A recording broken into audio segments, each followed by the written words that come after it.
Hello students, कैसे हैं आप सभी। उम्मीद करता हूं सभी स्वस्थ होंगे, मस्त होंगे और आपकी पढ़ाई भी सुचारू रूप से चल रही होगी। प्यारे स्टूडेंट्स, कड़बक एक शैली जो दोहा चौपाई में लिखा जाता है उसे कड़बक शैली कहा जाता है, या कड़बक के रूप में दो पद दिए हुए हैं हमारे पद्मावत नामक रचना से। ये महाकाव्य किसने लिखा? मलिक मोहम्मद जायसी जी ने। तो पहला जो पद है वो आपको पता है स्तुति खंड से, यानी कि प्रारंभिक अंश से लेकर लिखा गया है यहाँ पे। और जो दूसरा अंश है कड़बक का, वह पद्मावत के उपसंहार खंड से लिया गया है। तो कल हम लोगों ने इसे स्टार्ट तो कर दिया था, जिसके अंतर्गत हम लोगों ने फर्स्ट लेक्चर में हम लोगों ने पढ़ा कि मलिक मोहम्मद जायसी जी का जीवन परिचय, उनकी रचनाओं के बारे में हम लोगों ने पढ़ लिया था। उम्मीद करता हूँ किसी को कोई डाउट नहीं होगा यहाँ तक। और उसके बाद हम लोगों ने कड़बक का सारांश, यानी दोनों पदों का सारांश हम लोगों ने पढ़ लिया था। और मैंने बताया था आप लोगों को कि सारांश को कैसे ध्यान में रखना है, कैसे लिखना है, पॉइंट टू पॉइंट।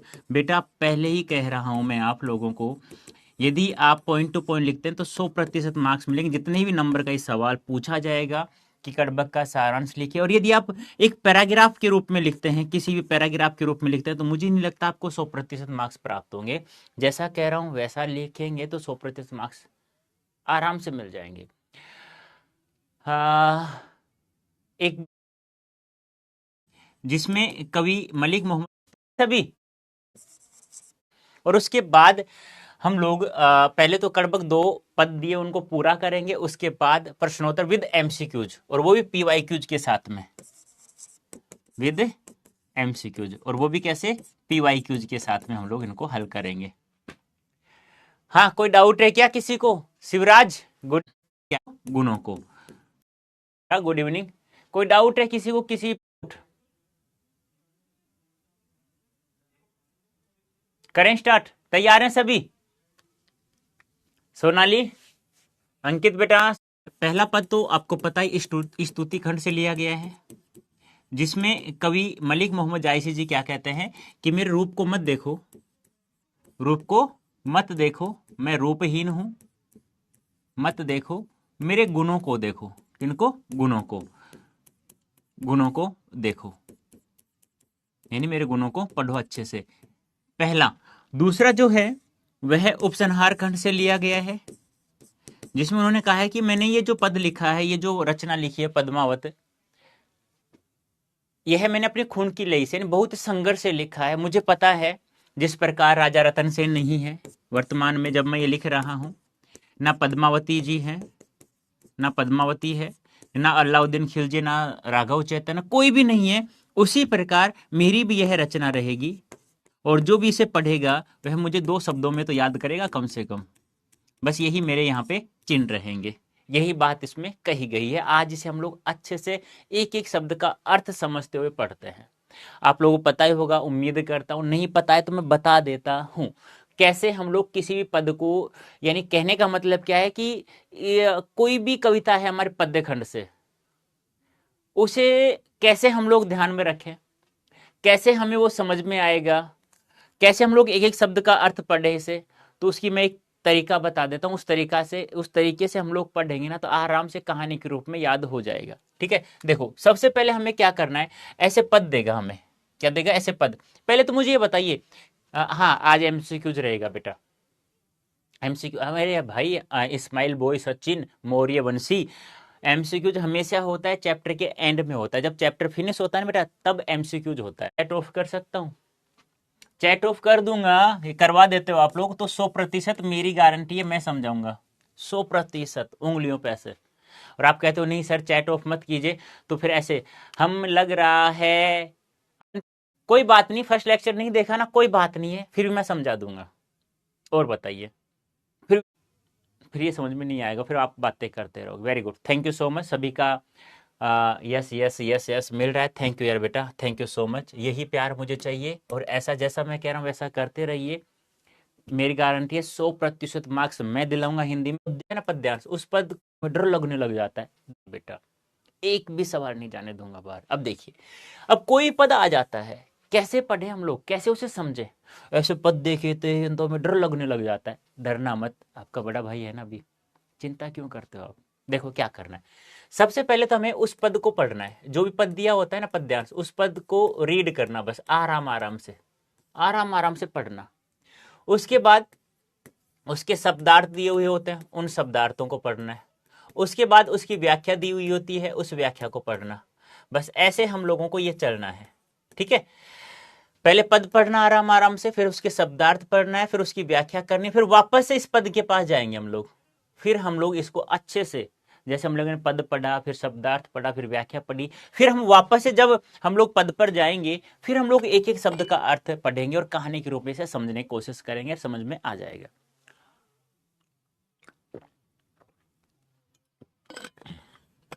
ठीक है, अब देखिए आराम आराम से पढ़ो, जैसा तुम्हें पढ़ना आता है, आराम आराम से, जरूरी नहीं जल्दी जल्दी पढ़ो, आराम आराम शुद्ध पढ़ो। ऐसे, एक नैन कभी मोहम्मद गुनी, सोई विमोहा जेही कभी सुनी, चांद जहिस जग विधि उतारा, दिन ही कलंकिनी उजियारा। जग शुजा एक नैना, उवा शुक अस नख तनह महा, जो लही अब ही डाब न होई, तो लही सुगंध बसाई न सोई। किन्हीं समुंदर पानी जो खारा, तो अति भयो ऐशुज अपारा। जो सुमेरु तिरसुल बिनासा, भा कंचन गिरी लाग एकासा। जो लही घरी कलंक न परा, कांच ओही नहीं कंचन करा। एक नैन जस दर्पण ओ औ ते ही निर्मल बाहु, सब रूपवंत गही मुख जोई, कई चाऊ। अब ये तो हमें पता होना चाहिए, जैसे हम लोग इसको पढ़ लेंगे, मोहम्मद गुनी यानी मलिक मोहम्मद जायसी जी का नाम आ गया, तो हमें पता हो जाना चाहिए कि प्रस्तुत पंक्तियां मलिक मोहम्मद जायसी द्वारा रचित महाकाव्य है एक, जिसका नाम पद्मावत, जो अवधी भाषा में लिखा गया है, उसका एक अंश है। ये तो हमें पता होना चाहिए। और ये आपको पता है, अभी मैंने बताया ये कहां से लिया गया है, पद्मावत के स्तुति खंड से लिया गया है, जिसमें उन्होंने कहा है अपने आंख की तुलना दर्पण से की है, अपने आंख की तुलना चंद्रमा से की है। उन्होंने कहा है कि मेरे रूप को मत देखो, मेरा रूप तो रूपहीन है, मेरे गुणों को देखो। उन्होंने अपने गुणों की ओर हमें इशारा करते हुए बताया गया है। अब देखिए, अब मैंने क्या किया, इससे डर लगता है, मैंने क्या किया, एक एक लाइन का तुम्हें अर्थ, शब्दार्थ और व्याख्या मैंने समझाई है, एक एक लाइन का। देखो, एक नैन कभी मोहम्मद गुनी, सोई विमोहू विमोहा जेही कभी सुनी। देखो, गुण यानी क्या होता है, गुण, गुण यानी क्या होता है, गुण, गुणशाली। सोई यानी वही, जेही यानी जिसने। व्याख्या पढ़िए, भावार्थ। प्रस्तुत पंक्तियों में जायसी कहते हैं कि एक आंख के होते हुए भी मोहम्मद गुनी है। मोहम्मद क्या है, गुणशाली है। मोहम्मद में क्या है, मलिक मोहम्मद जायसी में क्या है, बहुत सारे गुण हैं। जो भी उनके काव्य को सुनता है वह मोहित हो जाता है, वह खुश हो जाता है, वह प्रसन्न हो जाता है, वह सुखी हो जाता है, कुछ भी कह दो। देखो, एक नैन यानी कि मोहम्मद के कह रहे हैं कि कवि कौन, कवि कौन, मोहम्मद मलिक मोहम्मद जायसी जी कह रहे हैं कि एक आंख होते हुए भी मोहम्मद मलिक मोहम्मद जायसी क्या है, गुणी है, अर्थात गुणशाली है। सुनना ध्यान से कि कवि कहते हैं कि कवि के एक आंख होते हुए भी मोहम्मद यानी मलिक मोहम्मद जायसी गुणशाली हैं, अर्थात गुणी हैं, बहुत सारे गुण हैं। सो ही विमोहा जे ही कवि सुनी। और जो भी इनके काव्य को सुनता है, सुनी कवि यानी काव्य, जे ही यानी जिसने, विमोह यानी मोह हो गया, प्रसन्न हो गया, सो ही यानी वह।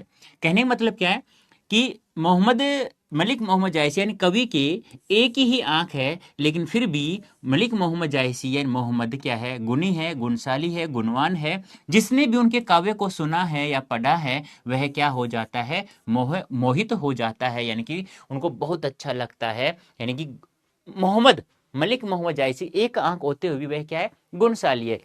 लेकिन जिसने भी जायसी के किसी भी काव्य के किसी भी पद को पढ़ा है तो वह मोहित हो जाता है, वह प्रसन्न हो जाता है, वह खुश हो जाता है, और उसे मोहम्मद जी जो रूपहीन थे अब वो कैसे लगने लगते हैं, अच्छे लगने लग जाते हैं। अपनी भाषा में लिखो कि ऐसे कवि के एक आंख होते हुए भी मोहम्मद बहुत गुणशाली है, और जिसने भी जायसी के काव्य को पढ़ा है या उनकी पंक्तियों को पढ़ा है वह मोहित हो जाता है, वह खुश हो जाता है। उन्हें मोहम्मद जायसी जी जो हैं वो उन्हें अच्छे लगने लग जाते हैं। कोई डाउट? तो ऐसे हम लोग पढ़ेंगे आराम आराम से, कोई दिक्कत नहीं है। देखो, चांद जहिस जग विधि उतारा, दिन ही कलंकिनी उजियारा। जग शुजा एक ही नैनहा, उवा सुख अस नक्तन है माहा। अब देखिए, जही से यानी जैसा, विधि यानी ईश्वर, विधाता जिसे कहते हैं, अवतारा यानी अवतरण दिया यानी जन्म दिया है, दिन ही यानी दिया, सूजा यानी देखा, उवा यानी उदित, सुख यानी शुक्र यानी कि शुक्र तारा, नक्तन है यानी नक्षत्रों के मध्य। अब पढ़ो, देखो जायसी क्या कहते हैं कि ईश्वर ने उन्हें चंद्रमा की तरह इस धरती पर जन्म दिया है, लेकिन जैसे चंद्रमा में कलंक अर्थात कमी है, वैसे ही मुझ में भी अर्थात कवि में भी कमी है। फिर भी कवि चंद्रमा की तरह अपने काव्य का प्रकाश पूरे संसार में फैला रहा है। जिस प्रकार चंद्रमा में कलंक होते हुए भी वह पूरे संसार को प्रकाशित कर देता है अपनी प्रकाश से। काव्य का प्रकाश, जिस प्रकार अकेला शुक्र तारा नक्षत्रों के बीच उदित है, जिस प्रकार एक कल्ला शुक्र तारा नक्षत्रों के बीच रहता है, हमेशा उदित रहता है, उसी प्रकार कवि ने भी अपनी एक ही आंख से इस संसार को अच्छी तरह समझ लिया है। जिस प्रकार नक्षत्रों के मध्य अकेला शुक्र तारा उदित रहता है, उसी प्रकार कवि भी अपनी एक आंख से इस पूरे संसार को अच्छे से जान लिया है, पहचान लिया या समझ लिया है। अब देखिए, चांद जही से जग विधि अवतारा, यानी इस संसार ने चांद यानी चंद्रमा को जिस प्रकार से अवतारा यानी जन्म दिया है ईश्वर ने, जिस प्रकार से देखो ईश्वर ने चंद्रमा की तरह इस धरती पर जन्म दिया, कहने का मतलब है जिस प्रकार से ईश्वर ने मुझे चंद्रमा की तरह इस पृथ्वी पर अवतारण दिया है, यानी उतारा है, यानी कि जन्म दिया है। यानी कि देखो, चांद जैसे यानी चंद्रमा के जैसे संसार ने, इस संसार में विधि यानी कि ईश्वर ने अवतारा यानी मुझे जन्म दिया है। समझ में आया? यानी कि ईश्वर ने मुझे इस संसार में चंद्रमा की तरह क्या जन्म दिया है, चंद्रमा की तरह मुझे इस संसार में जन्म दिया है या उतारा है, अवतरण किया है। दिन ही कलंक किन ही उजियारा, जिस प्रकार चंद्रमा में एक कलंक होता है, उसी प्रकार भगवान ने भी मुझे एक आंख से कलंक कर दिया है। उसी प्रकार जिस प्रकार चंद्रमा पूरे संसार को उजियारा प्रकाशित करता है, उसी प्रकार मैं भी अपनी एक आंख से इस पूरे संसार को अपने काव्य के द्वारा प्रकाशित करता हूं। आई बात? देखो वापस से कि ईश्वर ने चंद्रमा की तरह इस धरती पर जन्म दिया, लेकिन जैसे चंद्रमा में कलंक है अर्थात कमी है, वैसे ही मुझ में भी एक कमी है। फिर भी कवि चंद्रमा की तरह अपने काव्य का प्रकाश पूरे संसार में फैला रहा है।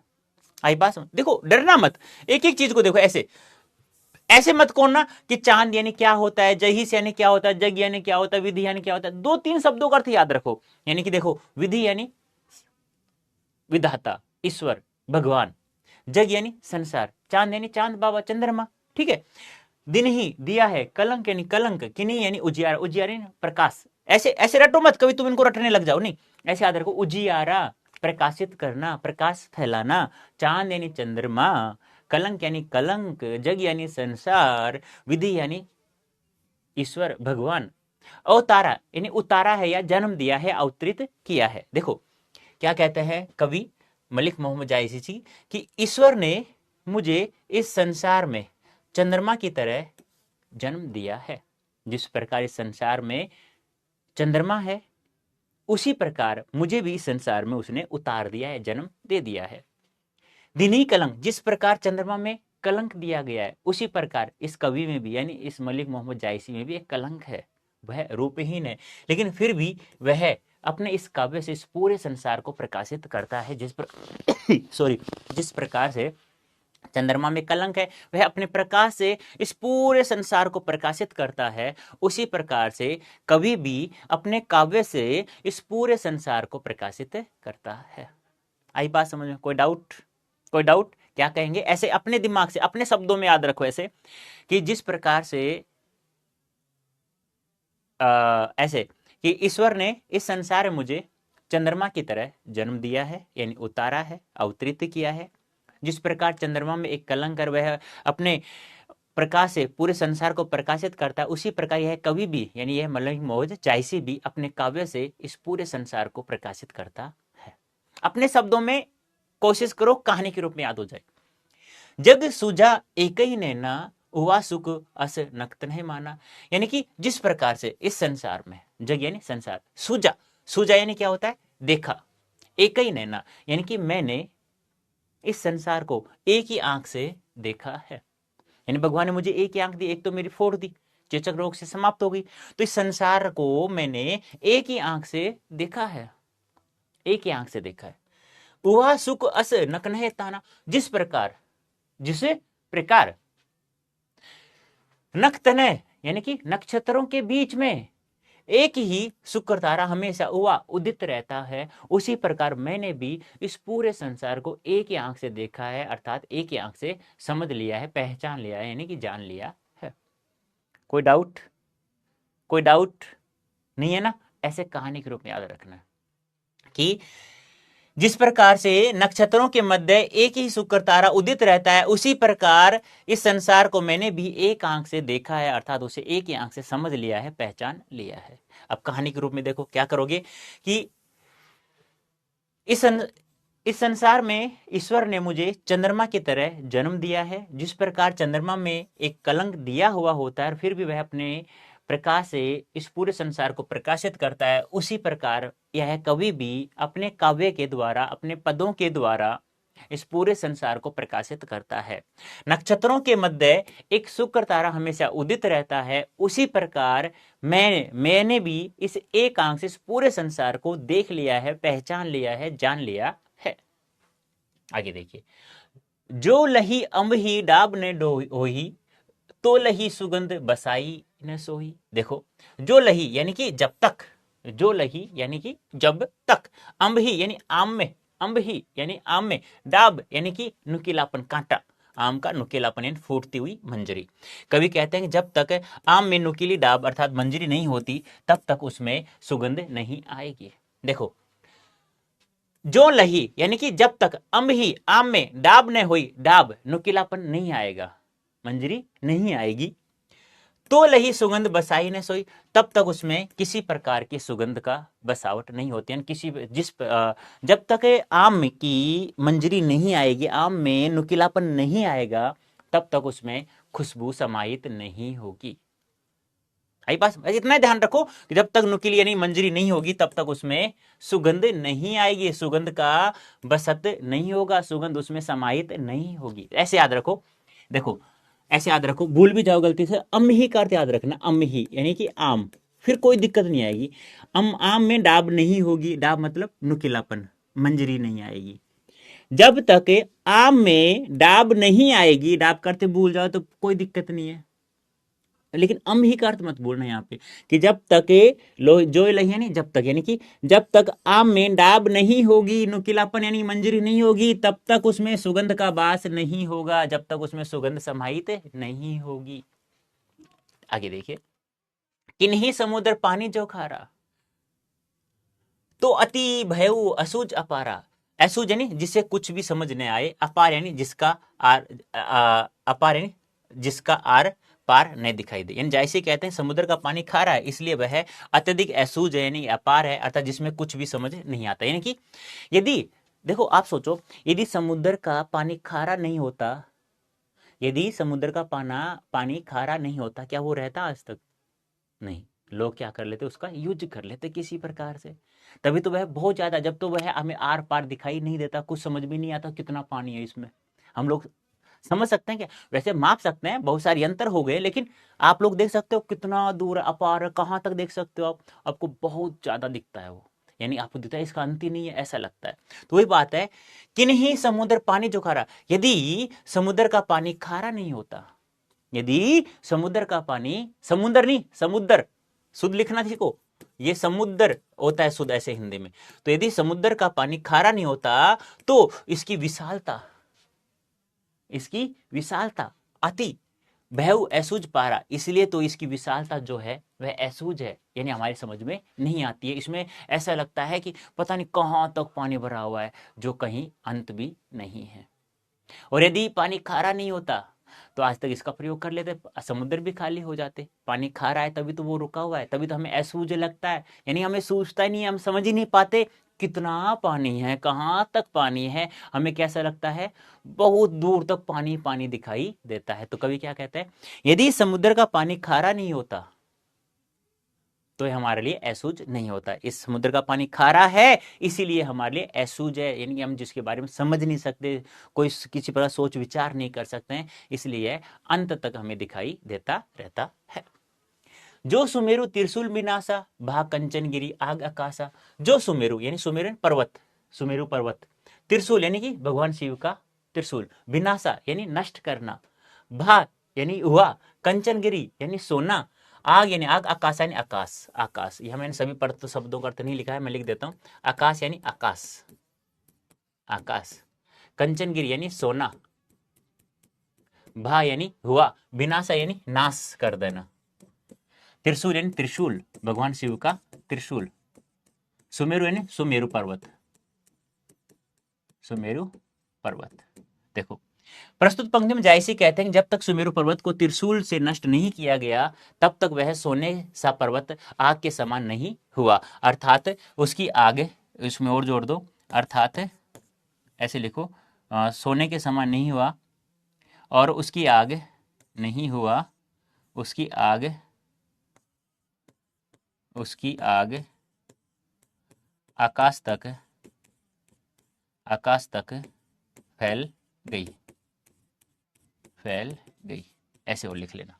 ठीक है, देखो क्या कह रहे हैं, जो सुमेरु त्रिशूल विनाश, यदि भगवान शिव के त्रिशूल ने सुमेरु पर्वत को नष्ट न किया हुआ होता, भगवान शिव ने क्या किया, सुमेरु पर्वत को त्रिशूल मारा जिससे वह क्या हो गया, नष्ट हो गया। तो नष्ट हो गया तो वह त्रिशूल कैसा लगने लगा, उसकी जो आग है सोने के समान दिखाई देने लग गई, और वह आग की लपटें कहां तक पहुंच गई, आकाश तक पहुंच गई, आग की, और उसकी आग, उसकी आग की लपटें, उसकी आग की लपटें, लपटें आकाश तक फैल गई। ये और जोड़ देना इसमें, यानी ऐसे याद रखना, यदि भगवान शिव के त्रिशूल ने सुमेरु पर्वत को नष्ट न किया होता तो वह सोना जैसा नहीं दिखता, अर्थात वह पर्वत आग के समान, उसकी लगी, उसमें जो त्रिशूल जैसे नष्ट हुआ तो उसमें बहुत सारी उस पर्वत में क्या लगी, इस प्रकार आग लगी और वह कैसे लगने लग गया, सोने जैसा लगने लग गया, और उस आग की लपटें कहां तक फैल गई, आकाश तक फैल गई। ऐसे याद रखना, रटना मत ऐसे कि भगवान शिव ने त्रिशूल से सुमेरु पर्वत को नाश यानी नष्ट नहीं किया हुआ होता तो वह पर्वत आग की तरह नहीं जलता, आग की तरह जलने से ही वह पर्वत कैसा हो गया, सोने जैसा दिखाई देने लग गया, और उस आग की लपटें कहां तक पहुंच गई, आकाश तक पहुंच गई है। फिर हम लोग कहानी के रूप में फिर पढ़ेंगे एक बार वापस। जो लही घड़ी कलंक ने परा, कांच होई ने कंचन करा। घड़ी यानी घड़िया होता है सोने को पकाने के लिए, देखो घड़ी यानी घड़िया, घड़िया जिसमें स्वर्णकार कोयले की आग सुलगाकर सोने को तपाकर खरा बनाता है। कलंक यानी कोयला, कांच यानी कच्चे धातु यानी कच्चा बिना तपाया हुआ सोना, करा यानी खरा यानी कड़ा कठोर। कवि कहते हैं कि जब तक घेरिया यानी सोना गलाने वाला पात्र में सोने को गलाया नहीं जाता तब तक वह कच्चे धातु सोना नहीं बनता, अर्थात कठोर या खरा सोना नहीं बनता। देखो जो लही घड़ी यानी जब तक, जो लही यानी जब तक घड़ी, घड़िया में कलंक यानी कच्चा धातु सोने को पकाया नहीं होता, यानी घड़िया में जब तक सोने को पकाया नहीं होता, गलाया नहीं होता तब तक वह कांच, वह कच्ची धातु कंचन नहीं बनता, यानी कंचन सोने जैसा खरा नहीं बनता। याद रखना इस प्रकार से। देख क्या कहा मैंने कि जब तक उस कलंक को, उस कच्चे धातु को, उस सोने को घड़िया में गलाया नहीं होता, पकाया नहीं होता तब तक वह कांच, वह कच्चा धातु सोना नहीं बनता, सोने जैसा खरा नहीं बनता। आई बात समझ में? देखो आप यदि एक एक शब्द के अर्थ में घूम जाओगे ना, ऐसे जो लही क्या होता है, घड़ी यानी क्या होता है, ऐसे याद रखो, घड़ी यानी घड़िया यानी घड़िया जिसमें सोना कच्चा धातु गलाया जाता है और उसे बाद में पकाया जाता है। कलंक यानी कच्चा धातु, परा कांच हुई नहीं कंचन करा, कंचन यानी सोना, ऐसे याद रखना, करा यानी खरा हो गया, सोने जैसा बन गया है। तो क्या कहेंगे, जब तक कच्चे धातु को घड़िया में गलाया नहीं होता तो वह कच्चा धातु सोने जैसा खरा नहीं बनता या नहीं होता।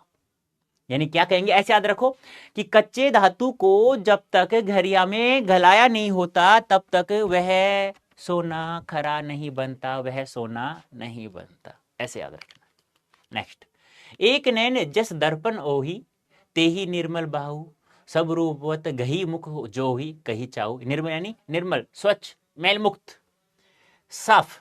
भाव यानी भाव। प्रस्तुत पंक्ति में जाहिर से कहते हैं कि वे एक आंख के होते हुए भी दर्पण की तरह निर्मल और स्वच्छ भाव वाले हैं। उनकी इसी गुण की वजह से बड़े बड़े रूपवान लोग उनके चरण पकड़कर कुछ पाने की इच्छा लिए हुए उसके मुख की तरफ देखते रहते हैं, अर्थात उनके सामने नतमस्तक तो हो जाते हैं। देखो, कवि कहते हैं कि एक आंख होते हुए भी उसकी आंख कैसी है? दर्पण जैसी है। दर्पण यानी शीशे जैसी, यानी कवि के एक आंख, एक नैन, एक आंख होते हुए भी उसकी आंखें कैसी है? दर्पण जैसी हैं। तो ही निर्मल भाव, फिर भी उसकी आंखें कैसी है? स्वच्छ हैं, मैल से मुक्त हैं, साफ हैं, स्वच्छ हैं। सब रूपवंत गही मुख जो ही कही चाहू। कहने मतलब क्या है? जो रूपवान लोग हैं, जिनका मुख सुंदर है, वो उसके मुख की तरफ देखते रहते हैं, उनके चरणों को पकड़े हुए हैं। क्यों? कुछ पाने के लिए, कुछ चाहत है उनकी। तो कवि क्या कह रहे हैं कि कवि की एक ही आंख है, और वह भी आंख कैसी है? दर्पण जैसी है। दर्पण जैसी कैसे? निर्मल, स्वच्छ, साफ है। और लेकिन सभी रूपवान, सभी सुंदर लोग गही मुख, उसकी मुख की तरफ, गही मुख उसकी मुख की तरफ देखते हैं। जो भी कहीं चाहो, उनके चरण पकड़ के, जब कोई उनको कुछ चाहत होती है तो उनके चरण पकड़ के उसके मुख की तरफ बहुत सारे रूपवान ऐसे देखते रहते हैं। कवि क्या कहता है कि कवि के एक आंख है, कवि के एक आंख है, और वह भी कैसी है? दर्पण जैसी है, स्वच्छ है, साफ है, स्वच्छ है, साफ है। और बहुत सारे रूपवान लोग, बहुत सारे रूपवान लोग कुछ चाहत के लिए उसके चरण पकड़कर उसके मुख की तरफ देखते रहते हैं। ऐसे इस प्रकार से कहते हैं बहुत सुंदर है। लेकिन कवि क्या कहता है? मैं रूपहीन हूं, लेकिन मेरे रूप को मत देखो, मेरे गुणों को देखो आप। तो कवि क्या कहता है? कवि के एक आंख है, और वह भी दर्पण जैसी है, स्वच्छ है, निर्मल है। लेकिन बहुत सारे रूपवान लोग, बहुत सारे सुंदर लोग जो अपने आप में घमंड करते हैं, वो कहते हैं कि वो कवि के चरणों को पकड़कर उसके मुख की तरफ देखते रहते हैं, कुछ चाहत के लिए, कुछ पाने के लिए। ऐसे याद रखो, ठीक है। अब देखो, अब हम पूरे पद को पढ़ते हैं, अब हम पूरे पद को पढ़ते हैं। देखो ऐसे, देखो कवि क्या कहते हैं कि कवि के एक आंख है, फिर भी मलिक मोहम्मद जायसी क्या है? गुणी है। क्या कहते हैं कवि कि कवि के एक ही नैन है, लेकिन फिर भी मोहम्मद क्या है? गुणी है, गुणशाली है। सो ही विमोहजे ही कभी सुनी। जिसने भी इस कवि के काव्य को सुना है या पढ़ा है, वह मोहित हो जाता है। वह क्या हो जाता है? मोहित हो जाता है, वह खुश हो जाता है, प्रसन्न हो जाता है। इस संसार ने मुझे भी, यानी कवि को, इस संसार में ईश्वर ने मुझे चंद्रमा की तरह जन्म दे दिया है, अवतरित कर दिया है। जिस प्रकार चंद्रमा भी एक कलंक दिया हुआ है, उसी प्रकार मुझ में भी एक कलंक दे दिया है कि मेरी एक आंख है, एक आंख खराब है। किन्हीं उजियारा, जिस प्रकार चंद्रमा में कलंक होते हुए भी वह इस पूरे संसार को प्रकाशित करता है अपने प्रकाश से, उसी प्रकार यह कवि भी अपने काव्य के द्वारा इस पूरे संसार को प्रकाशित करता रहता है। जग सुझा एक ही नैना, हुआ सुख अस नखतन है माना। यानी कि कवि कहता है कि मैंने अपनी एक ही आंख से इस संसार को देखा है, समझ लिया है, सूझ लिया है, पहचान लिया है। जिस प्रकार इन नक्षत्रों के मध्य एक ही शुक्र तारा हमेशा उदित रहता है, उसी प्रकार मैंने भी इस संसार को एक ही आंख से समझ लिया है, देख लिया है, पहचान लिया है, जान लिया है। जो लही अम्मी डाब न हुई। यदि इस आम में या जब तक इस आम में डाब नहीं होती, मंजरी नहीं होती, नुकीलापन नहीं होता, तब तक इसमें किसी प्रकार की सुगंध की बसावट नहीं होती है, इसमें सुगंध समाहित नहीं होती। किन्हीं समुद्र पानी जो खारा। यदि इस समुद्र का पानी खारा नहीं होता, इस पानी का समुद्र क्या है? इस समुद्र का पानी क्या है? खारा है। इसलिए तो यह हमें अशुद्ध है, हमारे लिए, हमारी समझ में नहीं आ रहा है, यह बहुत दूर तक हमें दिखाई देता रहता है। यदि भगवान शिव ने अपने त्रिशूल से सुमेरु पर्वत को नष्ट नहीं किया होता, तो यह पर्वत कंचन के समान दिखाई नहीं देता। क्योंकि जैसे ही भगवान शिव ने इसको त्रिशूल मारा, तो इसमें पर्वत में क्या लग गई? आग लग गई। और यह आग किसके समान लग रही है? कंचन के समान लग रही है। और यह आग की लपटें कहां तक फैल गई है? आकाश तक फैल गई है, पहुंच चुकी है।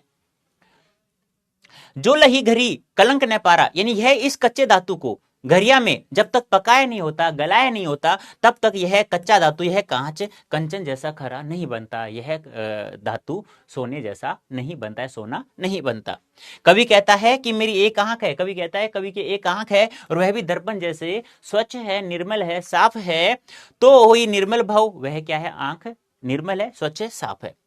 फिर कहते हैं सभी रूपवान, सब रूपवंत, गही मुख, मेरे मुख की तरफ, कवि के मुख की तरफ देखते हैं, जो हुई कही चाहू, जो कुछ चाहते हैं वही सब मेरे मुख की तरफ ऐसे ताकते रहते हैं, ऐसे देखते रहते हैं।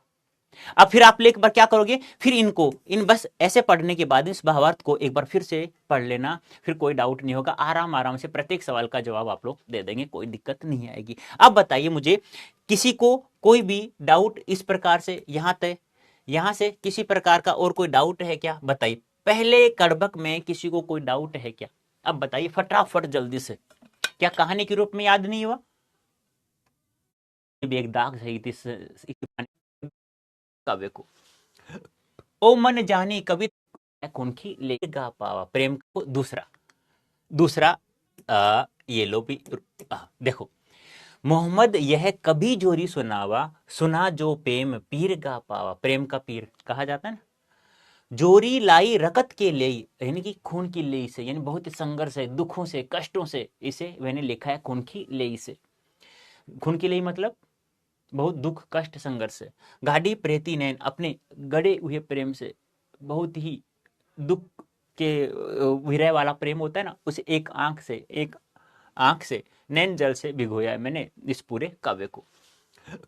ओ मन जानी कवित अस कीन्हा, मखू यह रहे जगत मह चीना, कहाँ सो रतन सेनी अस राजा, कहाँ सुआ असी बुद्धि उपराजा, कहाँ अल्लाउद्दीन सुल्तानु, कह रागो जेहि कीने बखानु, कह स्वरूप पदुमावती रानी, कोई ने रहा जग रही कहानी। आराम आराम से पढ़ो, कोई दिक्कत नहीं है, ऐसे नहीं, जरूरी नहीं है जल्दी जल्दी पढ़ो, आराम से। धनी सो पुरुख जस, कीर्ति जासु, फूल मरे पे मरे ने, ऐसा नहीं, जरूरी नहीं है ऐसे पढ़ो। मोहम्मद ऐसे नहीं मत पढ़ो चाहे कि मोहम्मद यही कभी जोरी सुनावा, सुना जो प्रेम पीर का गावा, जोरी लाई रखत के लिए गाड़ी प्रीति नैन चल बेही, ओ मन जानी कबित अस्कीना, मकू यह रहे जगत में चीना। ऐसे जरूरी नहीं ऐसे पढ़ो, आराम आराम से पढ़ो। तुम्हें पता होना चाहिए कि यह पद किसके द्वारा लिखा हुआ है और इसमें किसके बारे में लिखा हुआ है, क्या लिखा है इसमें, ये आपको पता होना चाहिए, मुझे नहीं, आपको पता होना चाहिए। जैसे देखो, मोहम्मद कभी यह जोरी सुनावा, सुना जो प्रेम पीर का पावा, जोरी लाई रगत के ले ये गाड़ी प्रीति नहने जल भेई। देखो, कवि यानी काव्य, प्रेम यानी प्रेम, पीर यानी पीड़ा, रकत यानी रक्त, ले यानी गोंद। देखो, प्रस्तुत पंक्तियों में मोहम्मद अपने काव्य के बारे में बताते हुए कहते हैं कि मैंने यह काव्य रचकर सुनाया है और इस और जिसने भी इसे सुना उसे प्रेम की पीड़ा को प्राप्त कर लिया है, यानी उसे प्रेम का अनुभव हुआ है। मैंने अपने काव्य को रक्त की अर्थात खून की लेई लगाकर जोड़ा है, अर्थात गाढ़ी प्रेम यानी गहरे प्रेम को आंसुओं के जल से भिगोया। कहने का मतलब क्या है, कवि कहते हैं कि मैंने इसको ना, इस काव्य को बड़े ही दुख संघर्ष के साथ मैंने इसे रचा है, और जिसने भी इसको पढ़ा है, सुना है ना, उसको प्रेम का अनुभव हो गया, उसे प्रेम का अनुभव हो गया, कैसा प्रेम होता है, कितना गाढ़ा प्रेम होता है। और मैंने इसको है ना अपनी खून की लेई से, अपने आंख के जल से भिगोया है, यानी कि रोते रोते हुए मैंने इसे लिखा है अपनी खून की लेई से। आपको पता है प्रेम में क्या होता है, दुख है, सीधी सी बात, दुख छिपा हुआ था, सीधी सी बात है, कोई दिक्कत नहीं, इसमें दुख होता है उसमें, क्योंकि जब एक दूसरे, जब लोग पिछड़ जाते हैं तो उसमें बहुत ज्यादा विरह होती, विरह की अग्नि जलती रहती, इंसान दुखी होते रहते हैं, वही बात इसमें। देखो, मोहम्मद कवि यह जोहरी सुना, मोहम्मद कवि कहते हैं कि यह जो मैं सुना रहा हूं, इस मेरे काव्य को, मोहम्मद कहते हैं कि मेरे इस काव्य को जिसने भी सुना है, जिसने भी पढ़ा है, कवि यानी काव्य, मोहम्मद यानी कि कवि कहते हैं कि मोहम्मद के काव्य को जिसने भी सुना है, सुनो जो प्रेम पीर का गावा, और उसे प्रेम की पीड़ा का अनुभव हो गया है। प्रेम यानी प्रेम, पीर यानी पीड़ा, पीर यानी पीड़ा, लिखा भी है यहाँ पे, ये रहा, प्रेम यानी प्रेम, कवि यानी काव्य, रक्त यानी ले। कहने का मतलब क्या है, वैसे देखो, ऐसे रटो मत, ऐसे ऐसे देखो, एक एक शब्द का देखो। मोहम्मद के काव्य को जिसने भी सुना है या पढ़ा है, जिसने भी सुना या पढ़ा है, उसे क्या हो गया, प्रेम का अनुभव हो गया और उसे पीड़ा प्राप्त हो गई है।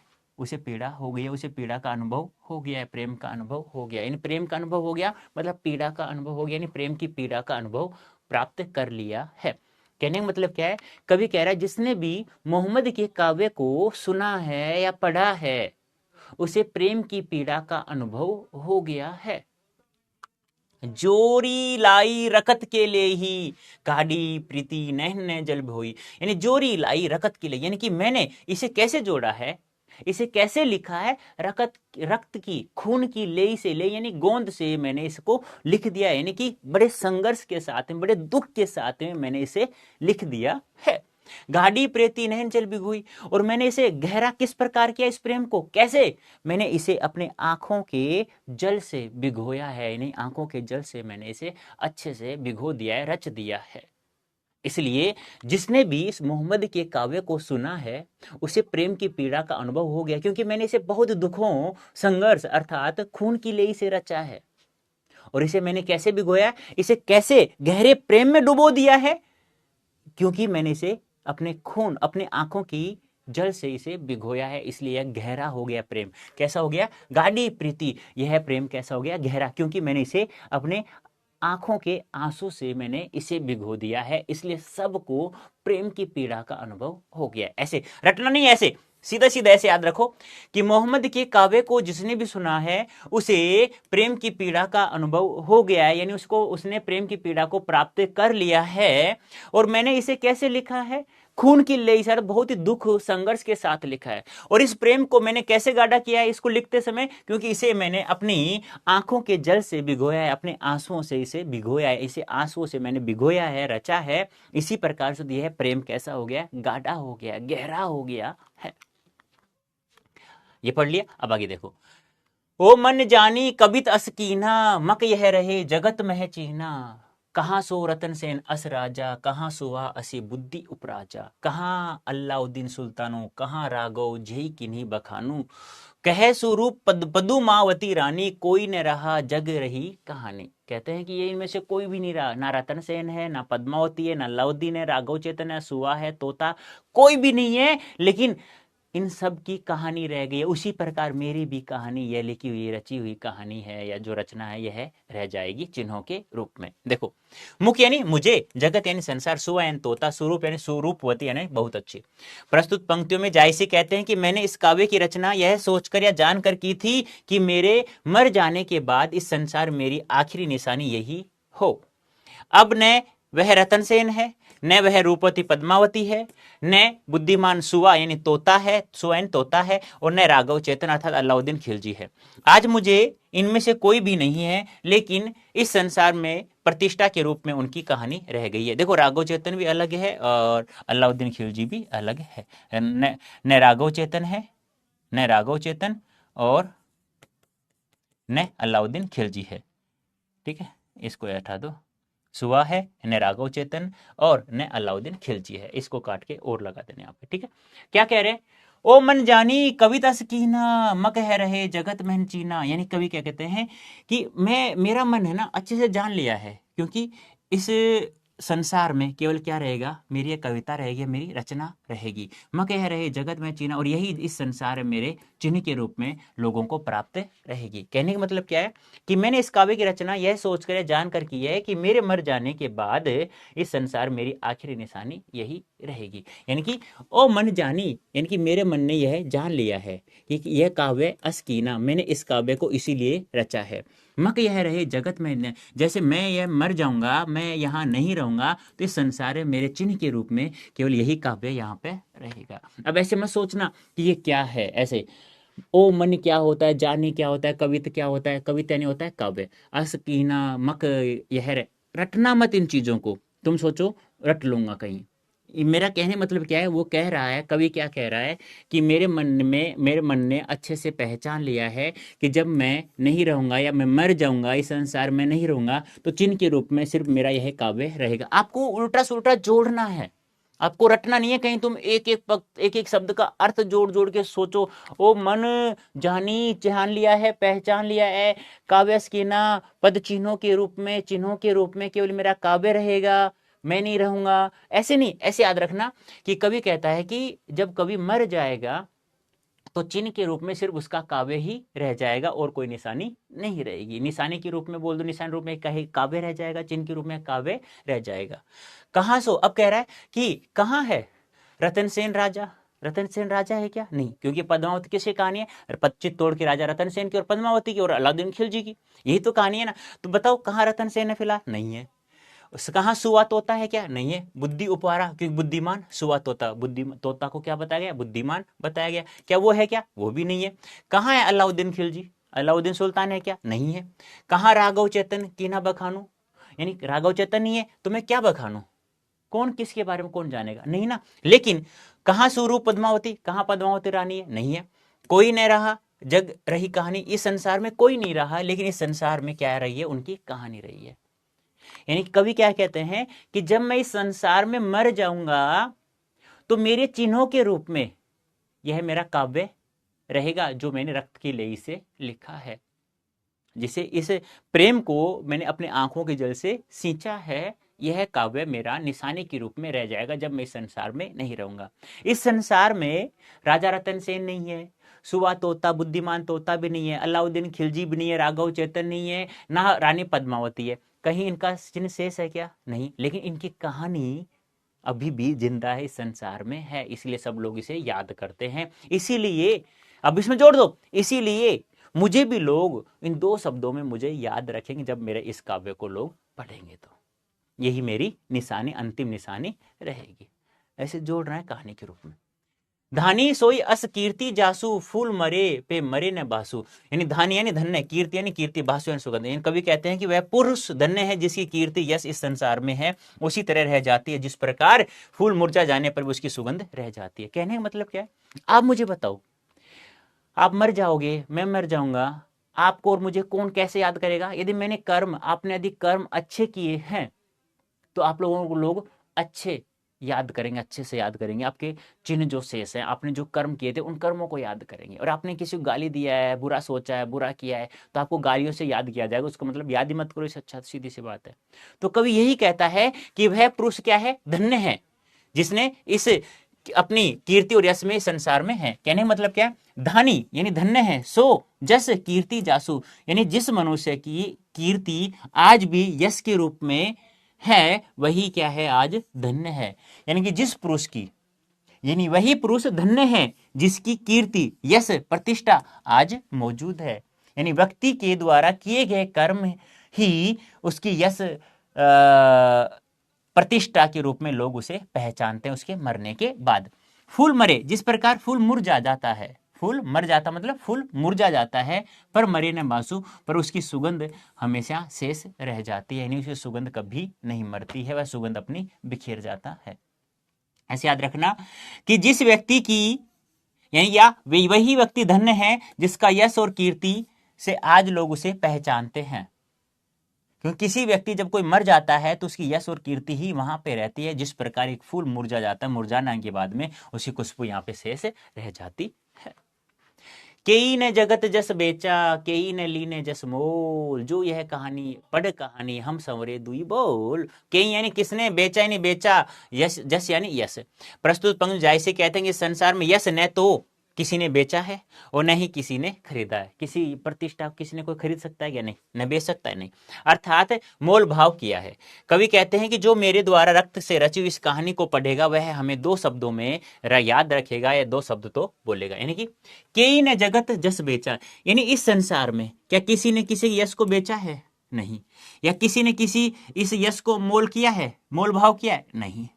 यानी कि किसी ने भी इस संसार में किसी के यश को नहीं बेचा है, ना तो कोई किसी के यश को बेच सकता है, ना ही उसका कोई मोल लगा सकता है। जो यह कहानी पढ़ी, जो इस कहानी को पढ़ेगा, कवि कहता है हम संवरे दुई बोल, और हमारे लिए वह दो शब्द तो बोलेगा, कम से कम हमें दो शब्दों में याद तो करेगा। कवि कहता है कि संसार में किसी ने भी यश को नहीं बेचा है, ना ही उसकी कीर्ति का बोल लगाया, यश कीर्ति का मोल भाव किया है, किसी ने भी नहीं किया है, कोई कर भी नहीं सकता। इसलिए कहता है कि मेरे मरने के बाद इस कहानी को जब भी कोई पढ़ेगा तो मुझे दो शब्दों में जरूर याद करेगा कि मलिक मोहम्मद जायसी भी कोई था, ऐसे कह रहे। ठीक है, अब देखो एक बार वापस से हम लोग पढ़ते, देखो कवि क्या कहते हैं कि मोहम्मद के काव्य को जो भी सुनेगा वही इस प्रेम की पीड़ा का अनुभव कर लेगा।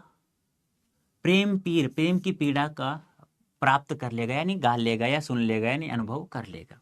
जोरी लाई रकत के लिए, क्योंकि मैंने इस काव्य को अपनी खून की लेई से, बहुत संघर्ष से, कष्टों के साथ मैंने इसे रचा है। गाड़ी प्रीति, और इसे गहरा कैसे किया इस प्रेम को, क्योंकि इसे अपने जल, आंखों के जल से भिगोया, यानी कि इसे सींचा है।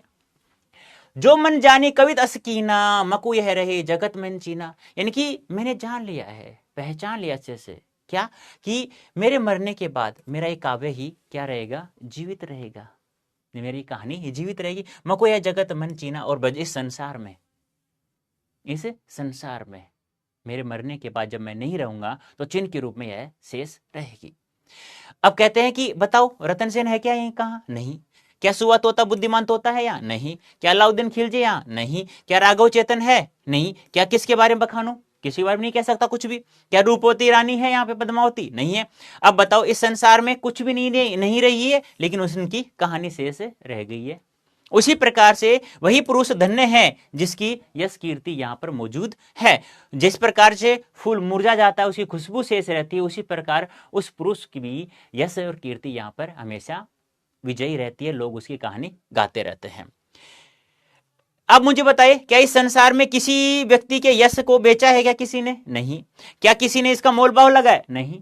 जो यह कहानी को पढ़ेगा वह मुझे, यानी इस कवि को, मलिक मोहम्मद जायसी को 2 शब्दों में याद रखेगा। अब यार मुझे एक बात बताओ, अब इसे रटते क्यों, ऐसे याद रखो ना, इसमें क्या लिखा है, क्या लिखा है कि मोहम्मद, कवि कहते हैं कि मोहम्मद के काव्य को जो भी सुनेगा उसे प्रेम की पीड़ा का अनुभव हो जाएगा, प्रेम की पीड़ा का अनुभव हो जाए, क्योंकि इसने इसे खून की लेई से रचा है, दुखों से, कष्टों के साथ रचा है, और इसको, इस काव्य को गहरा प्रेम में कैसे डुबोया, क्योंकि इन्होंने अपने आंखों के जल से रचा है, यानी कि भिगोया है, यानी सींचा है।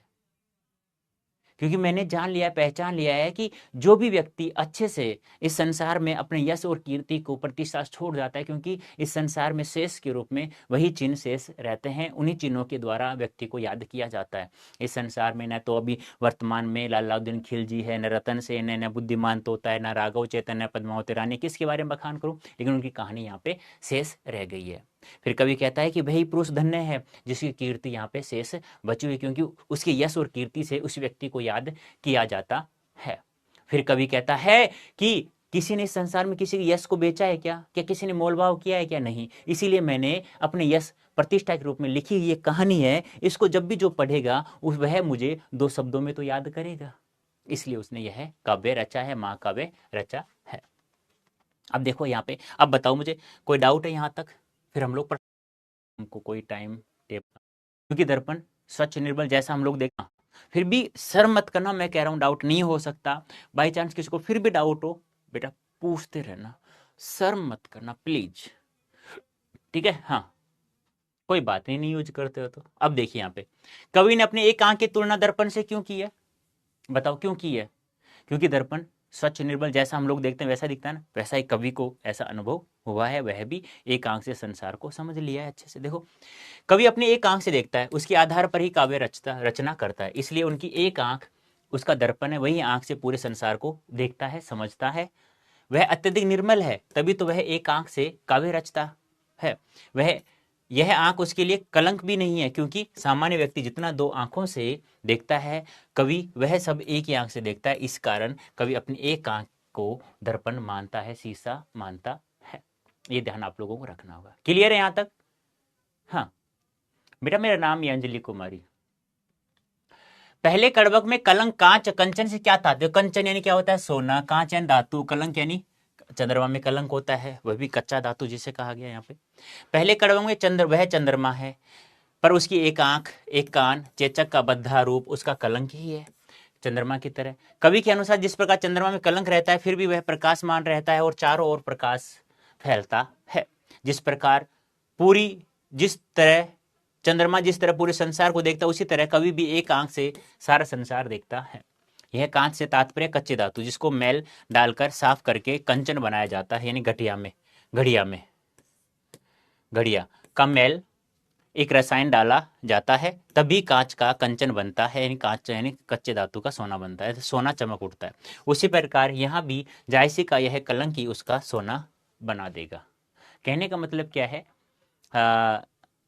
मेरा मतलब कहने का मतलब यह है कि जिस प्रकार, ऐसे रटो मत इसको, ऐसे रटो कि जिस प्रकार चंद्रमा में कलंक है, उसी प्रकार कभी भी में भी एक कलंक है, एक आंख है उसकी, चेचक रोग के कारण एक आंख उसकी बद्धी हो गई थी। उसी प्रकार जिस प्रकार चंद्रमा में दाग होने के बाद पूरे संसार प्रकाशित कर, उसी प्रकार कभी भी एक आंख से इस पूरे संसार को देखता है और अपने काव्य से प्रकाशवान करता है।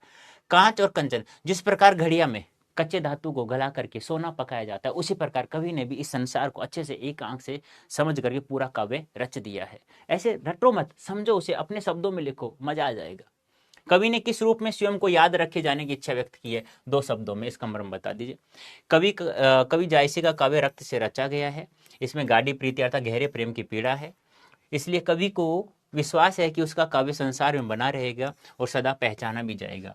वह यह भी मानता है कि एक फूल के मुरझाने के बाद उसकी गंध यानी कि सुगंध अमर रहती है, इस प्रकार कवि का भी यह संसार में अमर ही रहेगा, यह संसार बिकता नहीं है। इसी प्रकार कवि भी कामना करता है कि उसका यश भी संसार में इसी प्रकार रहेगा। रक्त की लय का क्या अर्थ है, आएगा सवाल, आएगा। रक्त से रचा या जोड़ा हुआ, यह काव्य भी जोड़ता है। जायसी का काव्य विरह काव्य है। परमात्मा से मिलन का विरह, नागमती के आंसुओं की गाथा वह है जिसमें प्रेम विरह का नयन जल भी समाहित है। यहाँ कवि का आत्मविश्वास प्रबल है, उसका यह काव्य अवश्य ही चमकेगा। मोहम्मद कवि जोरी सुनावा, यहाँ कवि ने जोरी शब्द का प्रयोग किस अर्थ में किया है, कवि ने जोड़ने के लिए किया है, काव्य को जोड़ा है, सुनाया है। अवधि भाषा है, जोड़ कर तो है जोड़ना। कवि का तात्पर्य है कि अपना कुछ ही नहीं कह रहा हूं, मैं तो कुछ कथाओं को जोड़ जोड़ कर आपको सुना रहा हूं, अर्थात जो कथाएं भारतीय जीवन में प्रचलित हैं उन्हीं को मैं जोड़ जोड़ कर सुना रहा हूं, जोड़ना होता है यहाँ पे। दूसरे कड़वक का भाव सौंदर्य लिखिए, मैंने लिख दिया है, देख लेना, इतना ज्यादा महत्वपूर्ण नहीं है। कड़वक का शीर्षक कविता का सारांश लिखिए। अब ये सारांश नहीं लिखना, आपको ऐसे सारांश नहीं लिखना है, ये इसलिए मैंने लिखा है, भाई इसको पढ़ोगे तो एक बार आप लोगों को थोड़ा सा काव्य के बारे में पता चल जाएगा, इस कविता के इस पद के बारे में पता चल जाएगा। लेकिन कैसे लिखना है कविता का सारांश, पॉइंट टू पॉइंट, जैसा मैंने आप लोगों को पहले क्लास में मैंने बताया था, ऐसे लिखना। पहला सवाल बताइए जल्दी से, अब बातें बंद कर दो प्लीज, और अब बताते रहिए कैसा, मैं जब तक डाउट भी देखता रहता हूँ। सर कॉपी सिर्फ क्वेश्चन आंसर ही लिखेंगे ना, मत लिखो गुंजन कुमारी, मैं हमेशा कहता हूँ कोई डाउट कुछ भी मत लिखो, पीडीएफ हैं। बैच ज्वाइन किया हमारी प्रियांशु गुप्ता, मैंने समझा दिया, फिर भी आप देखना नहीं आए तो मुझे बता देना बेटी जान, ठीक है प्रियांशु।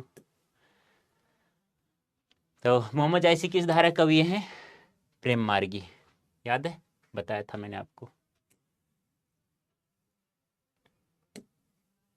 87% बच्चों का सही है। नेक्स्ट,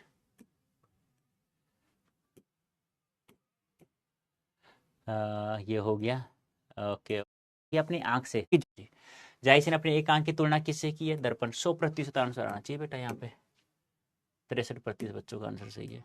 नेक्स्ट बताइए।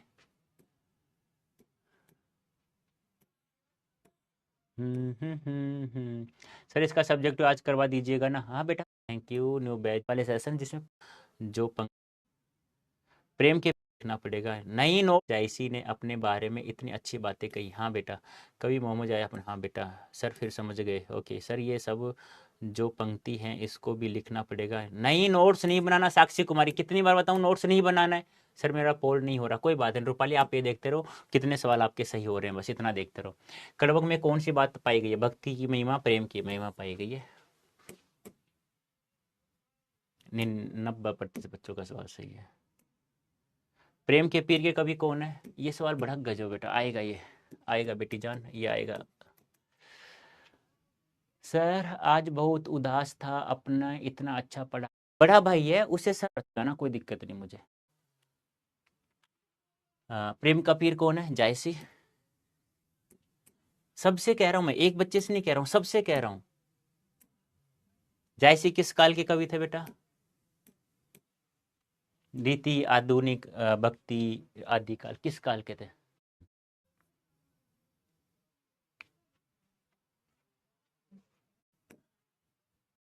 हम्म।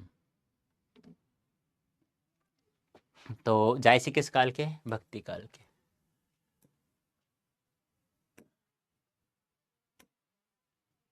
पद्मावत की भाषा बताइए। जो पद्मावत महाकाव्य लिखा है जायसी ने, उसकी भाषा बता दीजिए।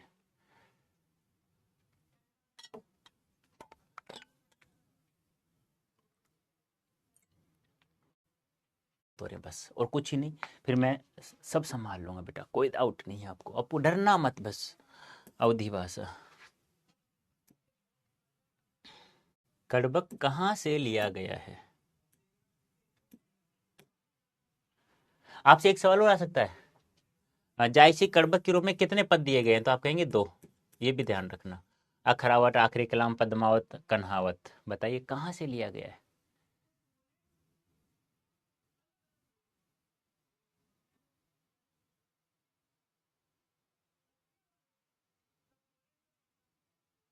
बताओ कैसी लगी आज की क्लास?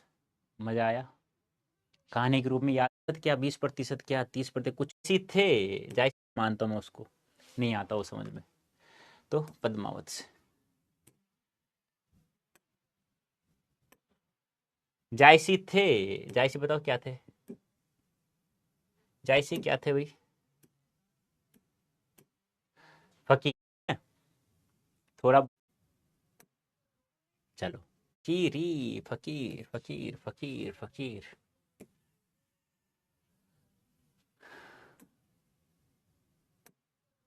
चलो, ये हो गया हमारा आज का सेशन। देखो, समरी की मैं बात करूं। देखो, पहला सेशन है ना, पहली क्लास, सबसे ज़्यादा महत्वपूर्ण, जिसमें हम लोगों ने रचनाओं के बारे में, जीवन परिचय के बारे में, 1492 में जन्म होता है, 1548 में निधन हो जाता है, जायज कब्र अमेठी उत्तर प्रदेश, याद है? थोड़ा बहुत जीवन में परिचय याद होगा, पहली क्लास देखी होगी तो। फिर हमने पद्मावत, कन्हावत, चित्रलेखा, आखिरी कलाम, हाँ, चित्रनामा, चित्ररेखा, मसलनामा, हाँ याद है थोड़ा बहुत। फिर मैंने कहा किसानी भी जीवन करते हैं, उसके बाद वो फ़कीर बन गए, फिर उसके बाद वो फ़कीर व साधु घूमते रहे, बचपन में ऐसे ही घूमा। शेख मोहिद्दीन गुरु का नाम था, अशरफ जहांगीर उनके दूसरे गुरु का नाम था। याद है कुछ?